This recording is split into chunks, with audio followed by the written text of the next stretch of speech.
আসসালামু আলাইকুম। Shams medicine tips আপনাদের সবাইকে স্বাগতম। আমি আবারও চলে আসলাম আপনাদের মাঝে নতুন একটি টপিকস নিয়ে। আজকে আমাদের টপিক হচ্ছে অ্যাভোলাভ সিরাপ। এর জেনেরিক হচ্ছে ল্যাকটোলোজ। এটি মূলত আমাদের যাদের কোষ্ঠকাঠিন্য রয়েছে, পায়খানা কষা হয় এবং মল থেকে সমস্যা হয় তাদের জন্য অত্যন্ত গুরুত্বপূর্ণ। সুতরাং ভিডিওটি সম্পূর্ণ দেখুন। যারা আমার চ্যানেলটি সাবস্ক্রাইব করেছেন তাদেরকে জানাই অসংখ্য ধন্যবাদ। যারা চ্যানেলটি সাবস্ক্রাইব করেননি চ্যানেলটি সাবস্ক্রাইব করে পাশে থাকা বেল আইকনটি বাজিয়ে দিন, তাহলে পেয়ে যাবেন আমার নিত্য নতুন ভিডিও। এবং আমার চ্যানেলে আমাদের মেইন টপিকসে অ্যাভোলাভ সিরাপ হলো একটি থেরাপিউটিক প্রস্তুতি যাতে ল্যাকটোজ রয়েছে, একটি সিনথেটিক ডিসকারাইড যা কোষ্ঠকাঠিন্য এবং হ্যাপটিক এনসেফালোপ্যাথি পরিচালনা ও ওষুধ বৈশিষ্ট্যগুলির জন্য ব্যাপকভাবে ব্যবহৃত। ল্যাকটোজ একটি অসমোটিক রেচক হিসাবে কাজ করে, মল নরম করতে এবং মল থেকে উদ্দীপ্ত করতে অন্ত্রের মধ্যে জল টেনে আনে। এ পর্যায়ে আমরা বন্ধুরা জানবো যে এটা কিভাবে কাজ করে, অর্থাৎ ল্যাকটোজ বা অ্যাভোলভ কিভাবে কাজ করে।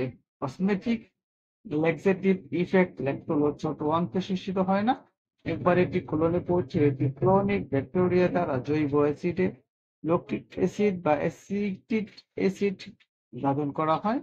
এই অ্যাসিডগুলি কোলনে অসমেটিক চাপ বাড়ায়, অন্ত্রের মধ্যে জল ফেলে যা মলকে নরম করে এবং পেরিস্টালসিসকে উৎসাহ দেয়। এ পর্যায়ে বন্ধুরা আমরা জানবো এটা কোন কোন কাজে ব্যবহার করা হয়, অর্থাৎ ল্যাকটোলোজ বা অ্যাভোলাভ সিরাপ কোন কোন কাজে ব্যবহার করা হয়। প্রথমে রয়েছে দীর্ঘস্থায়ী কোষ্ঠকাঠিন্য, যে প্রাপ্তবয়স্ক শিশু এবং বয়স্ক রোগীদের দীর্ঘমেয়াদী কোষ্ঠকাঠিন্য পরিচালনা করতে কার্যকর। হেপাটিক এনসেফালোপ্যাথি যকৃতের কর্মহীনতার রোগীদের হেপাটিক এনসেফালোপ্যাথির এপিসোডগুলি পরিচালনা এবং প্রতিরোধ করার জন্য একটি সহায়ক থেরাপি হিসেবে ব্যবহৃত হয়। এই পর্যায়ে বন্ধুরা আমরা জানবো যে এর ডোজ কিভাবে করতে হবে, অর্থাৎ কোষ্ঠকাঠিন্যের জন্য প্রাপ্তবয়স্করা প্রতিদিন 3 চামচ থেকে 6 চামচ পর্যন্ত। প্রকৃতির উপরে ভিত্তি করে সামঞ্জস্য করা হয়। শিশুর বয়সের উপর নির্ভর করে দৈনিক 5 মিলি থেকে 10 মিলি পর্যন্ত। পার্শ্ব প্রতিক্রিয়া, প্রতিটি মেডিসিনের পার্শ্ব প্রতিক্রিয়া রয়েছে, সুতরাং অ্যাভোলাভ তার ব্যতিক্রমী পার্শ্ব প্রতিক্রিয়ার মধ্যে রয়েছে হালকা পেটে ব্যথা, অত্যাধিক মাত্রায় গ্রহণ করলে ডায়রিয়াও হতে পারে। সুতরাং অ্যাভোলাভ সিরাপ হলো কোষ্ঠকাঠিন্য এবং হেপাটিক এনসেফালোপ্যাথি পরিচালনার জন্য একটি নির্ভরযোগ্য অভ্যাস গঠনের সমাধান।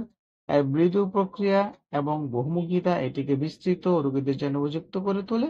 সম্ভাব্য পার্শ্ব প্রতিক্রিয়া কমিয়ে এর সুবিধাগুলিকে সর্বাধিক করতে সর্বদা আপনার জেনে শুনে এটি খাওয়া উচিত। সুতরাং আপনি যদি অ্যাভোলাভ সিরাপটা খেতে চান তাহলে অবশ্যই আপনার যে পাশে স্বাস্থ্যসেবা কর্মী রয়েছে তাদের সাথে আলাপ করে এই সিরাপটি খেতে পারেন।